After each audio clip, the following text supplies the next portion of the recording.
அல்லேலூயா, அல்லேலூயா. தேவனுக்கே மகிமை உண்டாவதாக. அன்பான சகோதர சகோதரிகளை, உங்கள் அனைவருக்கும் இயேசு நாமத்தில் என் நன்றியை தெரிவித்துக் கொள்கிறேன். அன்பான பாஸ்டர்மார்கள், பிஷப், ஆண்டவரை அறியாத பிள்ளைகள், அறிந்த பிள்ளைகள் அனைவருக்கும் என்னுடைய சாட்சியை நான் உங்களுக்கு பகிர்ந்து கொள்கிறேன். என்னுடைய சொந்த ஊர் தூத்துக்குடி மாவட்டம் விளாத்திக்குளம் பக்கத்தில். நான் பிறந்தது திருச்செந்தூரில் பிறந்த நான் திருச்செந்தூர் முருகன் கோயிலில் 7 வயசுலேருந்து 15 வயசு வரைக்கும் இருந்தேன்.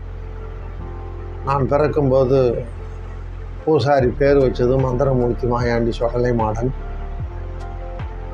இப்பொழுது ஆண்டவர் எனக்கு ஜான் கொரல் என்று பேர் வச்சிருக்கார். என்னுடைய சாட்சியை உங்களோடு பகிர்ந்து கொள்கிறேன். அன்பான ஆண்டவர் அறியாதவர்களும் அறிந்தவர்களும் கவனமாய் கேளுங்க. இந்த பூமியில் மந்திரம் எப்படி செய்கிறார்கள், மந்திரம் யாருக்கு செய்கிறார்கள், அது எப்படி செய்கிறார்கள், எந்த ஆவியை வச்சு செய்கிறார்கள் என்பதை நீங்கள் அறிந்து கொள்ள வேண்டும். வேதத்தில் நாம் இப்படியாக வாசிக்கிறோம். மார்க் 5ஆம் அதிகாரம் 5ஆம் அதிகாரத்தில் 2ஆம் வசனம், அவர் படகிலிருந்து இறங்கின உடனே அசுத்தாவில் ஒரு மனுஷன் பிரேதக்கல்லிருந்து அவருக்கு எதிராக வந்தான். அவனுடைய குடியிருப்பு கல்லறையிலே இருந்தது. அவனை சங்கிலியினாலும் கட்ட ஒருவனாலும் கூட இருந்தது. அவன் அநேக நேரம் விலங்குகளினாலும் சங்கிலினாலும் கட்டப்பட்டிருந்தும் சங்கிலிகளை முறித்து விலங்குகளை தகர்த்து ஓடுவான். அவனை அடக்க ஒருவனாலும் கூடாது இருந்தது. அவன் எப்பொழுதும் இரவும் பகலும் மலைகளிலும் கல்லறைகளிலும் இருந்து கூக்களிட்டு கல்லினாலே தன்னை காயப்படுத்தி கொண்டிருந்தான். அவன் இயேசுவை தூரத்தில் கண்டபோது ஓடி வந்து அவரை பணிந்து கொண்டு, இப்படி வாசிக்கிறோம். பிசாசு பிடிச்சிருந்த மனுஷன் பிரேத கல்லறையில் இருக்கான். அவனை அடக்க யாராலையும் முடியல. இயேசு படகுலேருந்து இறங்கணுன்னா ஓடி வந்து அவன் சொல்கிறான், அவன் இயேசுவே உன்னதமான தேவனுடைய குமாரனே, எனக்கும் உமக்கும் என்னை வேதனைப்படுத்தாதபடி தேவன் பேர் உனக்கு ஆணை என்று மிகுந்த சத்தமிட்டு சொன்னான். ஏனெனில் அவர் சத்தமிட்டு சொன்ன உடனே ஆண்டவர் பேர் என்னன்னு கேட்காரு. நாங்கள் அநேகராக இருக்கிறபடினால் என் பேர் லேகியோன்.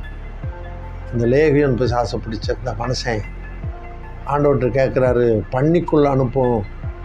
உடனே இயேசு அசுத்தாவி இந்த மனுஷன் விட்டு புறப்பட்டு போ அப்படின்னு சொல்கிறார். உடனே அவனுக்கு அந்த ஆவிகள் 2000 பண்ணிக்குள்ளே 6000 பிசாசு போய் செத்தே போச்சு. அன்பான சகோதர சகோதரிகளே, அந்த சுடுகாட்டில் அந்த 6000 பிசாசு பிடிச்சிருந்த மனுஷனை போல நான் தாயின் வயிற்றிலிருந்து 42 வயசு வரைக்கும் சுடுகாட்டிலே இருந்தேன். பல மந்திரங்களை செய்து கொண்டிருந்தேன். பல சூனியங்கள், பல ஏவல்களை செய்து கொண்டிருந்த என்னையை ஆண்டவர் இன்றைக்கி என்னையை 92 ரசிக்கப்பட்டு இன்றைக்கி உங்கள் மத்தியில் ஒரு ஊழியக்காரனாக வைத்திருக்கிறார். வேதத்திலே வாசிக்கும்போது 1 பேதுரு 2ஆம் அதிகாரம் 9ஆம் வசனத்தில், நீங்களோ உங்களை அந்தகாரத்தில் நின்று தம்முடைய ஆச்சரியமான ஒளிக்கிடத்திற்கு வரவேற்புடைய புண்ணியங்களை அறிவிக்கும்படி தெரிந்து கொள்ளப்பட்ட சந்ததியும் ராஜரீகமான ஆசாரிய கூட்டமும் பரிசுத்த ஜாதியும் அவருக்கு சொந்த ஜனமாய் இருக்கிறீர்கள். முன்னே நீங்கள் தேவனுடைய ஜனங்களாய் இருக்கவில்லை, இப்பொழுது அவருடைய ஜனங்களாய் இருக்கிறீர்கள். முன்னே நீங்கள் இரக்கம் பெறாதவர்களாக இருந்தீர்கள், இப்பொழுது இரக்கம் பெற்றிருக்கிறீர்கள் என்று வேதத்தில் வாசிக்கிறோம். அந்தகாரத்தில் வாழ்ந்த என்னை ஆச்சரியமான ஒளிக்கு அழைத்தவர் இயேசு. அழைத்தவருடைய புண்ணியங்களை தான் நான் அறிவிக்கிறேன். நான் எப்படி இருந்தேன், எப்படி வாழ்ந்தேன், எப்படி மந்திரத்தை கற்றுக்கொண்டேன், எப்படி மந்திரம் செஞ்சேன், இயேசு என்னை எப்படி தொட்டார் என்பதை உங்கள் மத்தியில் சாட்சியாக சொல்கிறேன். உண்மையான சாட்சி. அன்பான சகோதர சகோதரிகளே, நான் திருச்செந்தூரில் 15 வயசில் சாமி ஆடி ரத்தத்தை குடித்து ஏரால் பக்கத்தில் ஆறுமங்கலத்தில் போய் இருந்தேன். ஆறுமங்கலத்தில் தான் எனக்கு பேர் வச்சது பூசாரி மந்திரமூர்த்தி மாயாண்டி சொடலை மாடண்டி. ஆனால் அங்கேயே இருந்து 20 வயசில் கேரளாவில் சைத்தான் கோட்டைன்னு ஒரு இடத்துல மந்திரத்தை போய் கற்றுக்கொண்டேன். பெரிய மந்திரவாதி ஆகணும்னு 62 வார்த்தைகளை சொல்லி கொடுத்து அதை மனப்பாடம் பண்ணி அவர்கிட்ட ஒப்புவிக்கும்போது அவர் கட்டுகளை சொல்லி கொடுக்குறார். மரணக்கட்டு, மந்திரக்கட்டு, சூனியக்கட்டு. ஆனால் மரணக்கட்டும்போது ஜீவராசிகளை கொல்வது, மந்திரம் கட்டும்போது கண்ணு தெரியாமல், காது கேட்காமல், வாய் பேசாமல், குழந்தை பேசாமல், கை கால் இப்படி பலவிதமான கட்டுகள். சூனியக்கட்டு என்பது சொத்து சுகலாம் அழிஞ்சு போய் ஏழையாக போவாங்க. இதை கற்றுக் கொடுத்து இந்த 3 கட்டையும் சொல்லி கொடுத்து 1 வாரம் ட்ரைனிங் கொடுத்து, அந்த ட்ரைனிங் முடித்த உடனே வர சொல்லி எங்கள் குரு அந்த மந்திரத்தை கற்றுக் கொடுக்குறவர் சொல்கிறாரு, நீ இந்த உலகத்தில் போய் நல்லது செய்யுங்க, கெட்டது செய்யாதுங்கன்னு. நல்லது செஞ்சால் உங்கள் குடும்பம் நல்லாயிருக்கும், கெட்டது செஞ்சால் உங்கள் குடும்பம் அழிஞ்சு போகும். அன்பான தேவனுடைய பிள்ளைகளே, அவர் சொல்லி அவர் சத்தியத்தை வாங்குகிறாரு. அடுத்த நாள் அங்கே கேரளாவிலேருந்து நாங்கள் பெறப்படும் போது அவர் என்ன சொல்கிறாரு, நீங்கள் போய் எல்லாருக்கும் மந்திரம் பண்ணலாம், ஆனால் கிறிஸ்தவர்களுக்கு மந்திரம் பண்ண முடியாதுன்னு சொல்லி அனுப்புகிறாரு.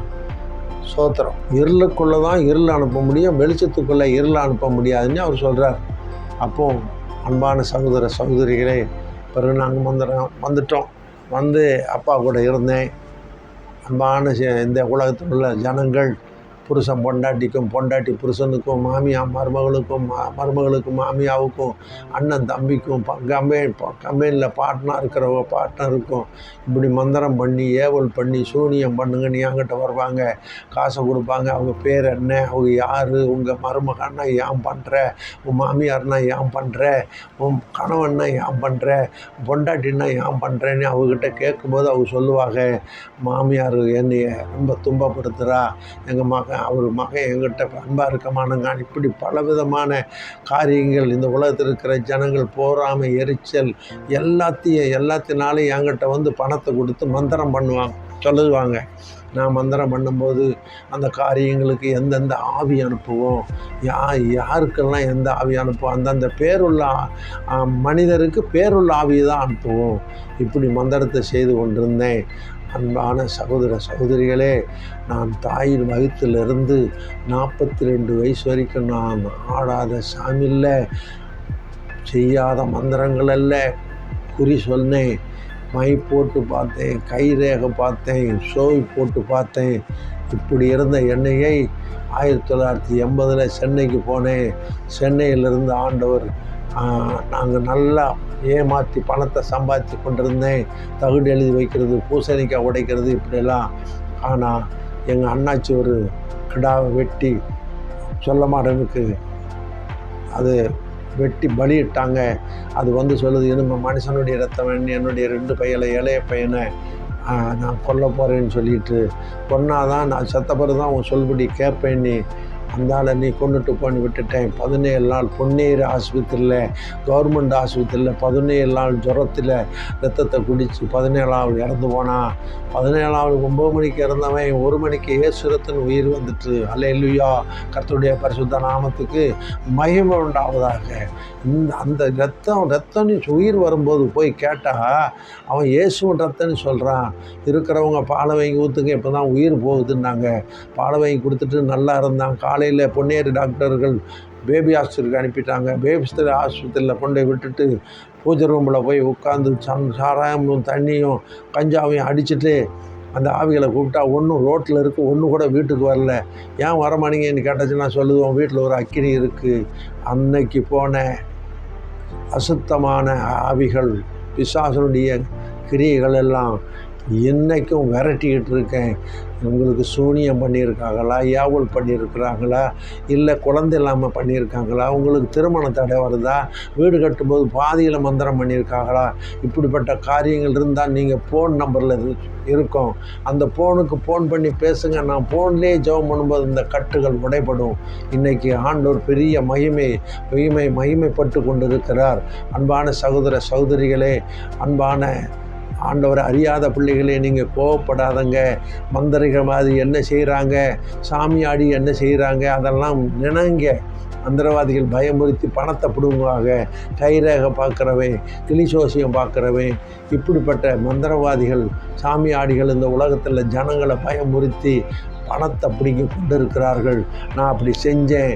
இன்றைக்கி இயேசுவின் நாமத்தில் பிரியா எல்லாருக்கும் விடுதலை ஆண்டவர் கொடுக்குறார். நான் இல்லை, ஜபந்தான் பண்ணுவேன்.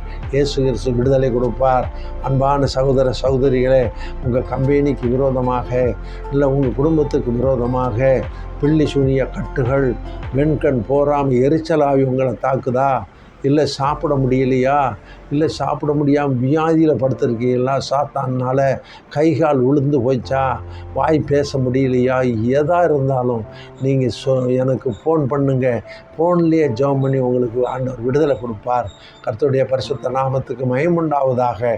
நான் இங்கேருந்து சென்னைக்கு போய் இன்றைக்கி 92 ரட்சிக்கப்பட்டு 93 ஞானசானம் எடுத்து 95 அபிஷேகத்தை பெற்று 96 ஊழியம் செய்கிறேன். எங்கே போனாலும் ஜெயந்தான். பைத்தியமாக இருக்காங்களா? ஃபோன் பண்ணுங்கள். குழந்தை இல்லையா? ஃபோன் பண்ணுங்கள். திருமண தடையா? ஃபோன் பண்ணுங்கள். வீடு கட்டும்போது மந்திரம் பண்ணி வீடு கட்டாமல் நிற்குதா? ஃபோன் பண்ணுங்கள். இதில் ஃபோன் நம்பர் வரும், அட்ரஸ் வரும். கர்த்தர் உங்களுக்கு விடுதலை கொடுப்பார். இந்த உலகத்தில் விடுதலை நாயகன் இயேசு, விடுவிக்கிறவர் இயேசு, சமாதானத்தை கொடுக்கிறவர் இயேசு, துக்கத்தை சந்தோஷம் மாற்றுகிறவர் இயேசு. அவர் உங்களோடு இருக்கிறார், உங்களோடு வருகிறார், உங்கள் வீட்டில் இருக்கிறார். நீங்கள் அவரை தேடும்போது அவர் எல்லாத்தையும் விடுதலை கொடுப்பார். இயேசு கிறிஸ்துவின் நாமத்தில் பிதாவே ஜெபம் பண்ணுவோம். அன்பான இயேசுவே, இந்த வீடியோ மூலியமாக பார்க்குற கேட்குற பிள்ளைகளுக்கு என்ன பிரச்சனை இருந்தாலும் நீர் விடுதலை கொடுங்க ஆண்டவரே. உச்சியிருந்து உள்ளங்கால் வரைக்கும் கல்வாரில் சிந்தப்பட்ட ரத்தத்தை ஊற்றுங்க. அது அவயம் முழுதும் ஊடோரி பாயிட்டோம். கர்ப்பப்பையில், லிவரில் ஆண்டவரே சோத்திரம், கிட்னியில், பித்தப்பையில், தொண்டையில், நுரையீரலில், எதில் எந்த பிரச்சனை இருந்தாலும் இந்த வீடியோவை பார்த்து கேட்டு கொண்டிருக்கிற பிள்ளைகளுக்கு விடுதலை கொடுங்க. அன்பானது இயேசுவே, சோத்தரிக்கிறோம். நீரே பொறுப்படுத்திக் கொள்ளும். இயேசுவின் நாமத்தில் பிதாவே. இல்லை ஃபோன் நம்பர் வரும். அந்த ஃபோன் நம்பருக்கு நீங்கள் எனக்கு ஃபோன் பண்ணுங்கள். நான் உங்களுக்கு ஜெபம் பண்ணுறேன். ஆமீன். இந்த சேனலை சப்ஸ்கிரைப் பண்ணுங்கள், லைக் பண்ணுங்கள், மற்றவர்களுக்கு ஷேர் பண்ணுங்கள். கர்த்தர் உங்களோடு இருந்து உங்களை ஆசீர்வதிப்பாராக. ஆமீன்.